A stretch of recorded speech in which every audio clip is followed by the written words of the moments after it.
कभी कभी बिल्ली के भाग से भी छीका टूट जाता है और उन झूठ की बोल करके लोगों को गुमराह करके जो वोट प्राप्त किए उस पर वो खरे नहीं उतरे।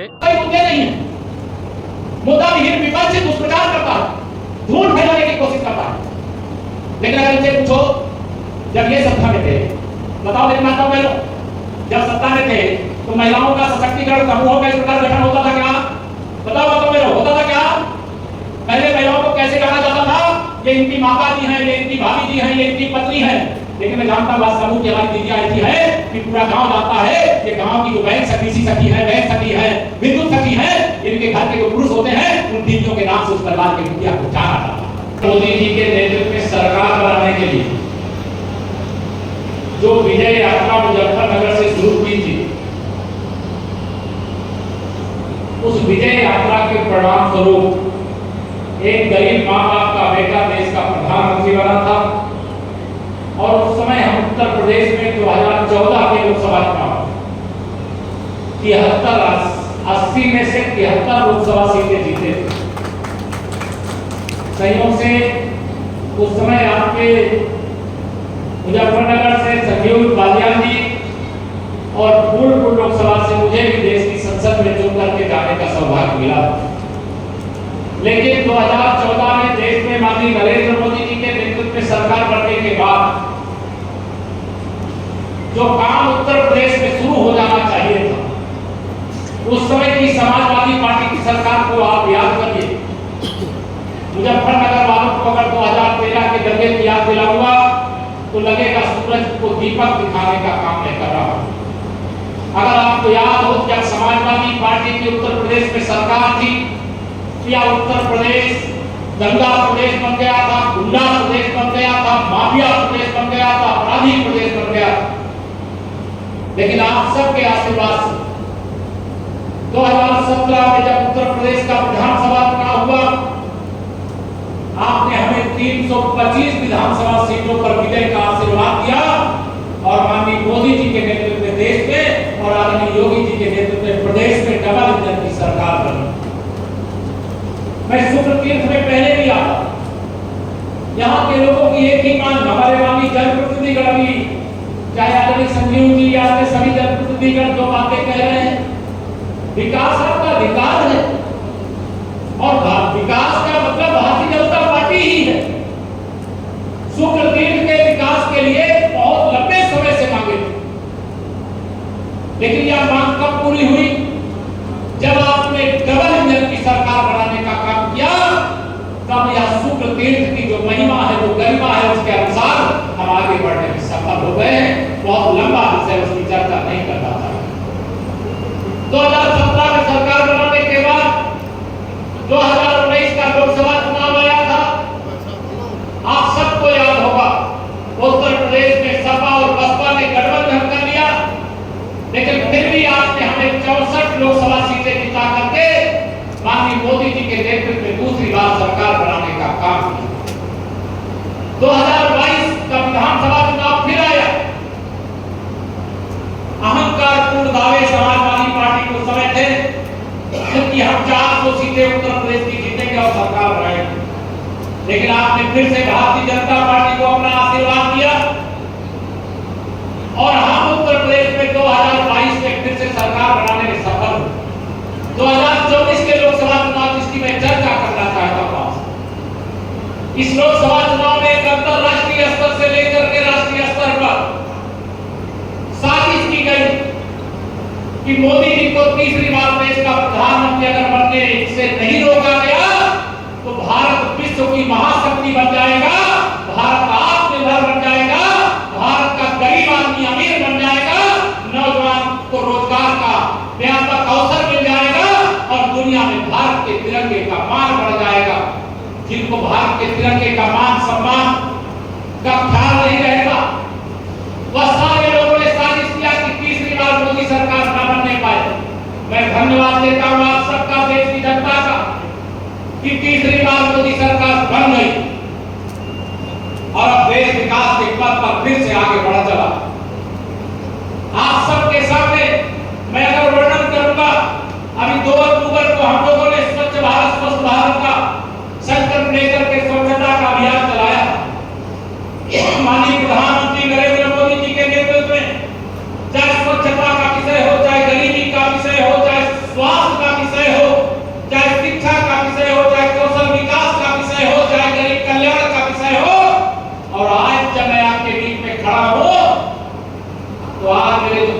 भाई हैं यहाँ पर, उनके खाते में 2,000 रुपए की किस्त या तो आ गई होगी या आने वाली होगी। 18वीं किस्त है ये प्रधानमंत्री किसान सम्मान निधि योजना। एक किसान को जब से यह सम्मान निधि देना शुरू हुआ है 36 हजार रुपए उनके खाते में आ चुका है।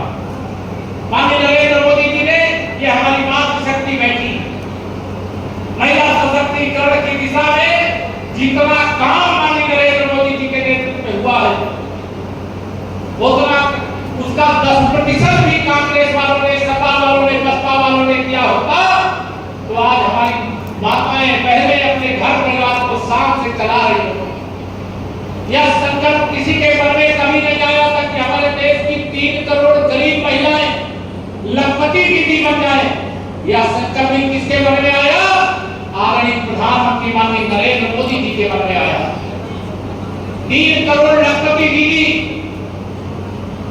जब हमारे देश में बन जाएंगी तो आप समझ सकते हैं कि हमारा देश की मजबूती के साथ विकास के पथ पर आगे बढ़ेगा, परिवार आगे बढ़ेगा। अभी मैं यहाँ पर बहुत सारी लाभप्रद योजनाएं हैं सरकार, उसका कुछ प्रतीकात्मक प्रमाण पत्र आदि देगा। अभी हम लास्ट को बहनों को समर्पित करने का, किसानों को समर्पित करने का काम करेंगे। लेकिन आज में सारा जो दृश्यावलोकन करिए तो आपको ध्यान में आएगा भारतीय जनता पार्टी है तो सबका साथ है, सबका विकास है। भारतीय जनता पार्टी है तो भारतीय जनता पार्टी के उज्जवल भविष्य है। हमारी चाहे नौजवान हो, चाहे किसान हो, चाहे माताएं बहनें हो, मैं सबके लिए कह सकता हूं आज हमारी डबल इंजन की सरकार लगातार एक से एक बड़े से बड़े काम कर रही है और आगे भी करेंगे। और मैं पूरे विश्वास से, यह पवित्र तीर्थ स्थल है, यहाँ से कह सकता हूँ कि मीरापुर की जो विधानसभा है भारतीय जनता पार्टी गठबंधन यह सीट आप सबके आशीर्वाद और समर्थन से जीतेगा और देश के अंदर एक संदेश देने का काम करेगा। प्रदेश में 2027 में फिर से भारतीय जनता पार्टी की सरकार बनाने का रास्ता साफ करने का काम करेगा। ध्यान रखना मेरे भाई बहन, ये जो विपक्ष के अंदर बैठे हुए लोग हैं उनके रोज एक नए कैसे बयान आएंगे जिनको पढ़ सुन करके आपको भी आश्चर्य लगेगा। कांग्रेस के नेता हैं श्री राहुल गांधी, माननीय प्रधानमंत्री जी के बारे में जिन शब्दों का जो प्रयोग करते हैं वह शब्द क्या बर्दाश्त करने योग्य है? क्या बताओ, दोनों हाथ बर्दाश्त करने योग्य है क्या? देश की सबसे पुरानी पार्टी अपने को कहते हैं, उसके नेता श्री राहुल गांधी जी विपक्ष के नेता हैं। इतना गैर जिम्मेदार नेता शायद भारत के इतिहास में देश के विपक्ष की कुर्सी पर बैठा हो। आप सबको का प्रयोग करते, वो प्रधानमंत्री जी को गाली नहीं देते, वो देश की 140 करोड़ जनता को गाली देने का काम करते और इसका हिसाब चुकता होगा। वोट की मशीन डेटाबेस नहीं चलती है।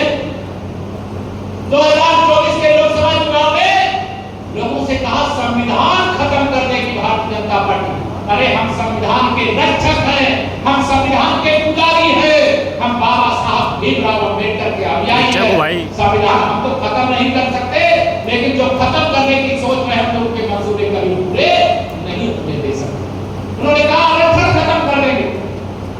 हमारे प्रधानमंत्री जी ने कहा कि आरक्षण मोदी जी के जिंदा रहते कोई माई कलाम खत्म नहीं कर सकता। लेकिन दुष्प्रचार करने वाले कैसा कैसा दुष्प्रचार किए और गुमराह करके बहुत सारे हमारे मतदाताओं को भ्रमित करने में वो कामयाब हो गए। लेकिन मैं धन्यवाद दूंगा देश और प्रदेश की जनता को, उनकी तमाम साजिश के बाद माननीय मोदी जी के नेतृत्व वाली सरकारों ने अब उनके बयानों को लेकर चर्चा करो तो राहुल गांधी जी तो यहाँ तक कहते हैं कि अब मैं एक ऐसी मशीन ला दूंगा, अगर प्रधानमंत्री बन जाऊंगा तो एक तरफ से आप आलू डालिए, दूसरी तरफ से क्या निकलेगा? सोना निकलेगा। और श्री अखिलेश यादव जी क्या कहते हैं? अभी श्री अखिलेश यादव जी उनके साथी हो गए।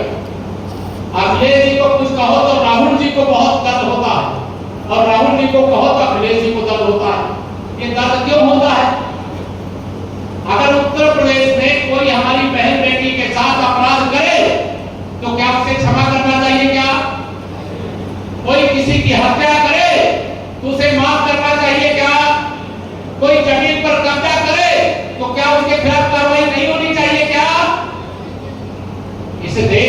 प्रदेश के अंदर जिस संस्कृति को उन लोगों ने पनपाने का काम किया था वह बहुत घटिया और घिनौनी। आज यहां पर हम ग्राम चौपाल में आए, ये भारतीय जनता पार्टी की सरकार और भारतीय जनता पार्टी गठबंधन की सरकार आपके द्वार पर खड़ी है। चौपाल क्यों है?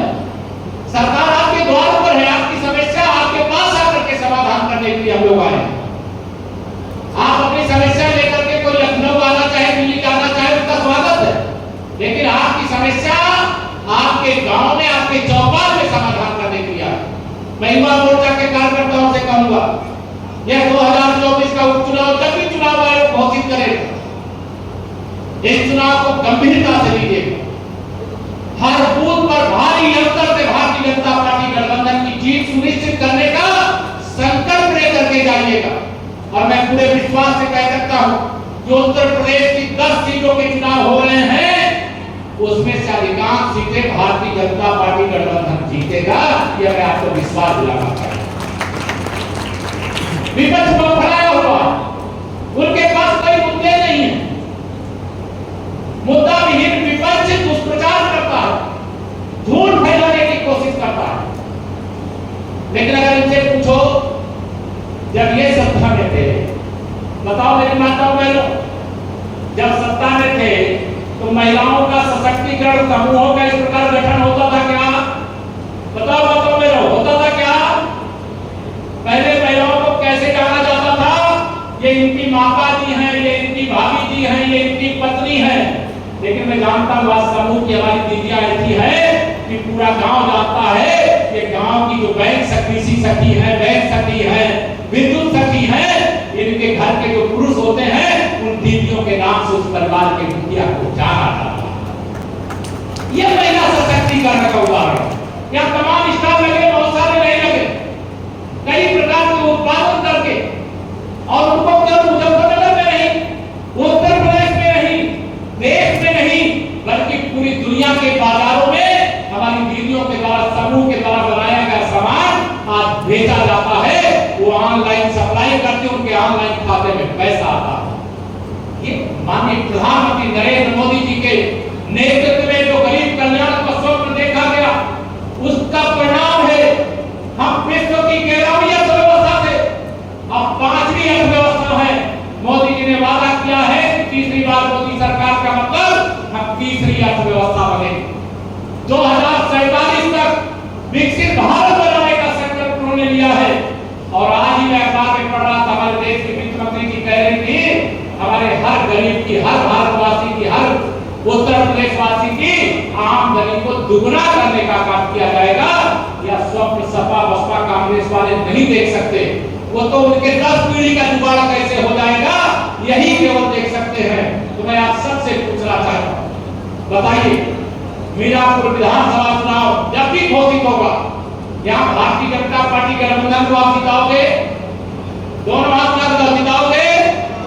किसी के भरमाने में नहीं आओगे? आएंगे भी दुष्प्रचार करने, अभी शायद आ रहे हो या ना आए होंगे तो आएंगे, लेकिन किसी के दुष्प्रचार के चक्कर में नहीं पड़ा। इनके पास कोई विजन नहीं है, भविष्य का कोई विजन नहीं है इनके पास।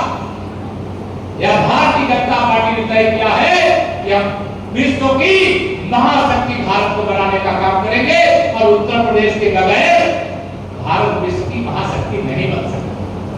तो अभी मुझे बता रहे थे, मैं सुन रहा था संजीव जी का भाषण, यहाँ एशियन गेम जो हुए थे उसमें 5 स्वर्ण पदक जीत करके आने वाले इस मुजफ्फरनगर के खिलाड़ियों का भी मैं अभिनंदन करना चाहता हूँ और प्रदेश के खिलाड़ियों का आह्वान करना चाहता हूँ, आप आगे बढ़ो।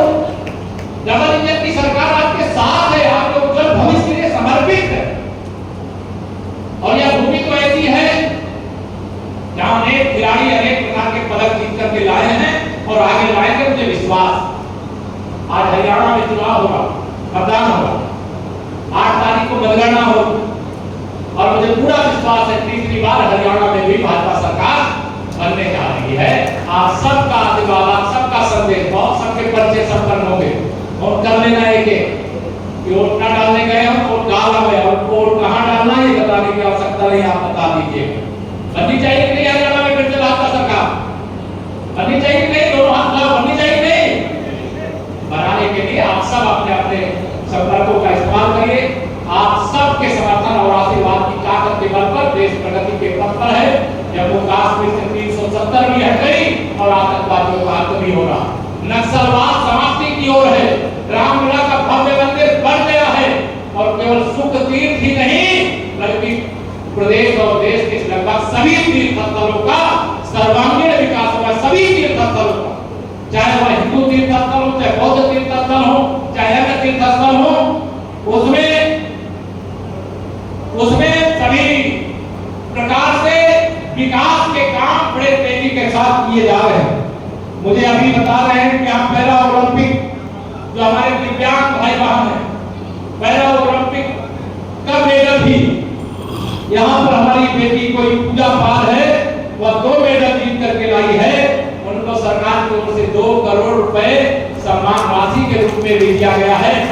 को बधाई देता हूं, उनके परिवार को बधाई देता हूं और आगे मेडलों की झड़ी लगा।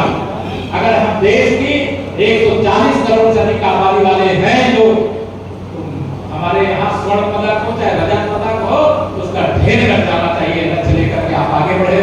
आप सब बड़ी देर से बैठे हैं, बहुत भाषण सुना दिया गया है, लेकिन मेरा विधानसभा का उपचुनाव जब भी घोषित होंगे, आप यहाँ पर भाजपा गठबंधन को भारी अंतर से जिताएंगे। हमारे जितने भी पदाधिकारी नेतागण यहाँ पर बैठे हैं, हमारे माननीय मंत्रीगण, माननीय विधायकगण, माननीय हमारे पार्टी के पदाधिकारी, उनका सबका अभिनंदन करता हूँ। थोड़ी देर आप लोग गौर कीजिएगा, कुछ लाभार्थी हैं, उनको मंच पर कुछ प्रतीकात्मक कुछ उनको भेंट जो देना है, प्रमाण पत्र देना, वो देने का काम होगा, उसके बाद कार्यक्रम शुरू होगा। इतना ही निवेदन करके देता हूं अपनी वाणी को विराम। जरा दोनों हाथ उठा करके बोलिए जय श्री राम, भारत माता की। भारतीय जनता पार्टी बूथ से लेकर विधानसभा तक मजबूती से तैयारी कर रही है।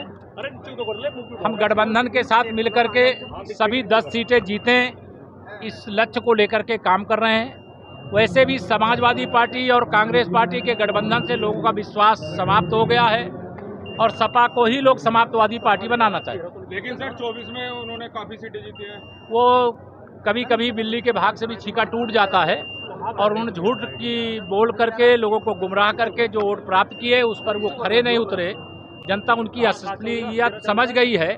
इसे सपा हो या कांग्रेस हो, उनको अब सबक सिखाने के लिए लोग तैयार हैं। सर, अयोध्या का जो सपा नेता था उसका डीएनए मैच नहीं हुआ, जो सपा नेता था जिसका रेप कांड में नाम आया था उसका डीएनए मैच हुआ, उस पर क्या कहेंगे? जिस तरह देखिए, आप जिम्मेदार पत्रकार हो, नाम नहीं मैं जानता, लेकिन जब गैंग रेप जैसी घिनौनी घटना होती है और ऐसे आरोपियों को अगर समाजवादी पार्टी के मुखिया श्री अखिलेश यादव जी संरक्षण देने का काम करते हैं, चाहे वो अयोध्या का मामला हो, चाहे उनके संसदीय क्षेत्र कन्नौज का मामला हो और चाहे प्रदेश में अन्य कहीं स्थान का मामला हो, तो वो तो अपराधियों के संरक्षक बनकर के साबित हुए हैं और वह जांच चल रही है, उस पर कोर्ट में मामला है। ऐसे अपराधी बच नहीं सकते। भाजपा कितनी सीटों पर लड़ेगी 10 में से? हाँ, भाजपा 10 में से कितनी सीटों पर लड़ने जा रही है उपचुनाव? देखिए, ये तो पार्टी तय करेगी। जहां भी भाजपा लड़ेगी भाजपा जीतेगी, जहां भाजपा के सहयोगी लड़ेंगे वो सहयोगी जीतेगी। बुलंदशहर का जब बवाल हुआ है, यति नरसिंह ने बयान दिया है पैगंबर को लेकर, उसको लेकर क्या कहना है? मैं उस बयान को न देखा हूं, न उस पर कोई टिप्पणी। बवाल को लेकर